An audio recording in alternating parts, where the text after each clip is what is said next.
भगवान ने हमें 3-3 बेटियां दी हैं। अगर वो हमें एक बेटा भी दे देता तो क्या चला जाता भगवान का। लड़कियां भला बुढ़ापे का सहारा बनती हैं। रोशन अपनी पत्नी के साथ चलता हुआ बोल रहा होता है, ओह जी, आप भगवान को तो ऐसा मत बोलो।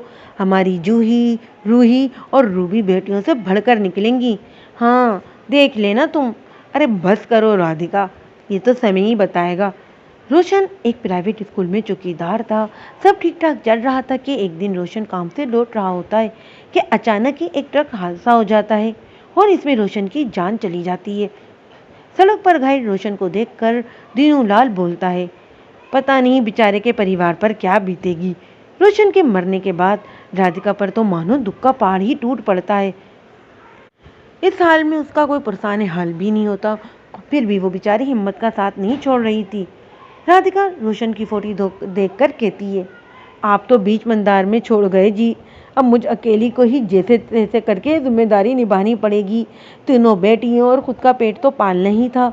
इसलिए रोशन की मौत के बाद राधिका गोभी ठेकेदार के यहाँ चुनाई पर मजदूरी करने लगती है और मन ही मन में अपनी तीनों बेटियों जूही, रूही और रूबी को पढ़ाने का निर्णय ले लेती है।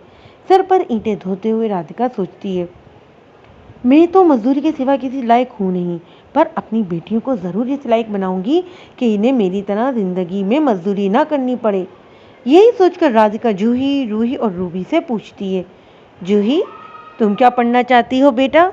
माँ, मैं तो बहुत सारा पढ़ना चाहती हूँ और पढ़कर मैं वकील बनना चाहती हूँ। और रूही तुम? मैं पुलिस अफसर बनूंगी माँ। और पढ़ लिख कर तुम क्या बनना चाहती हो रूबी? माँ, मैं डॉक्टर बनकर सब गरीबों का मुफ्त में इलाज करूंगी। ये सब सुनकर राधिका को बहुत खुशी होती है, मगर इस गरीब के लिए बच्चों को पढ़ाना लिखाना कोई पहाड़ तोड़ने से कम तोड़े ही नहीं। पर राधिका का भगवान पर भरोसा रखकर हिम्मत बंधाती है और खुद से कहती है, भगवान ने चाहा तो तुम्हारी ये तमन्ना ज़रूर पूरी होगी मेरी बच्चियों। मैं अपने हार बेचकर तुम तीनों को ज़रूर पढ़ाऊंगी। ये सोचकर राधिका अपनी तीनों बेटियों को स्कूल भेजने लगती है और खुद मजदूरी में जुट जाती है। दिन में सारा दिन सर पर रखकर ईंटें धोती, रेत सीमेंट उठाती और मसाले के तसले धोती, मगर काम करने से ना थकती। उसे तो बस काम करने के बाद दाढ़ी का इंतजार रहता, क्योंकि इसी पर उस गरीब की तीनों बेटियों की पढ़ाई और मुस्तकबिल की उम्मीद जुड़ी थी। रूबी को कॉपी चाहिए और जूही को किताब। आज की दाढ़ी में कॉपी और किताब तो आ ही जाएगी। राधिका को जिन दिन भर काम करने के बाद दहाड़ी मिलती है, वो उसका हिसाब किताब कर रही होती है। राधिका अपनी मेहनत में कोई कमी नहीं छोड़ती थी। वो 2 बंदों का अकेले ही काम कर लेती, मगर गोभी ठेकेदार उस पर बुरी नज़र रखता था, इसलिए हमेशा उसे डांटता रहता था। अरे राधिका, ज़रा जल्दी जल्दी काम किया कर, काम के मामले में तो कुछ ज़्यादा ही ढीली है।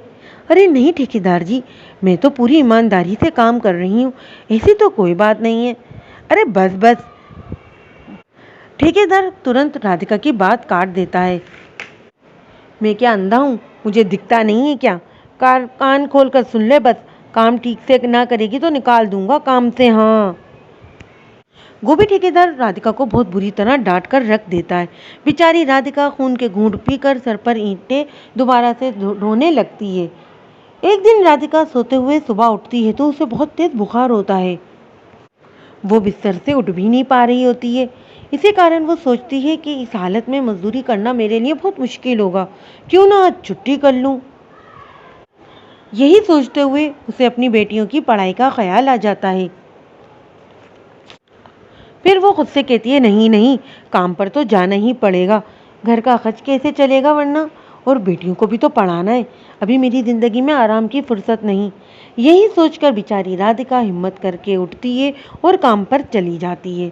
और ईंटें धोते धोते अचानक ही उसे चक्कर आ जाता है और वो गिर जाती है।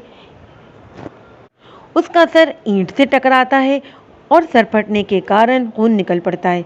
ठेकेदार जो ये सब देख रहा होता है दूर से, एकदम आग भगोला हो जाता है और उसके पास आकर कहता है, अरे काम नहीं करना था तो अपने घर पर ही क्यों नहीं रही? यहाँ पर आकर अब ये सब ड्रामेबाजी करने की क्या जरूरत थी? बेचारी राधिका बड़ी मुश्किल से गिरते पड़ते हुए उठती है और बेहिस ठेकेदार को कहती है, मुझे बहुत तेज बुखार है ठेकेदार जी। अच्छा बुखार है ड्रामेबाज कहीं की, जरा देखूं तो मैं भी। ये कहकर ठेकेदार उसका हाथ पकड़ लेता है और उसको अपने करीब करके गलत हरकत करने लगता है। ठेकेदार की इतनी गलीज घटिया हरकत देखकर राधिका को बहुत तेज गुस्सा आ जाता है और वो ठेकेदार के मुंह पर जोरदार तमाचा जड़ देती है और कहती है, गरीब विधवा ज़रूर हूँ और तू मुझे कमज़ोर समझकर ऐसी घटिया हरकत करेगा। आज जो ऐसी घटिया हरकत की है तूने, नीच इंसान, अगर आइंदा ऐसी की तो अगर आइंदा ऐसी हरकत की तो मुंह तोड़कर रख दूंगी, समझा तू? अरे तू अपने आप को समझती क्या है? चल निकल यहाँ से, और आज के बाद मुझे अपनी शक्ल मत दिखाना। गोभी ठेकेदार राधिका को काम से निकाल देता है। ठेकेदार के ये कहते ही राधिका भी वहाँ से चलती है। सर से खून बह रहा था पर वो चली जा रही थी। कुछ ही दूर जाती है कि उसे अपनी बचपन की सहेली शब्बो मिल जाती है। शब्बो राधिका को इस हाल में देखकर हैरान रह जाती है और कहती है, राधिका बहन तुम, और इस हाल में?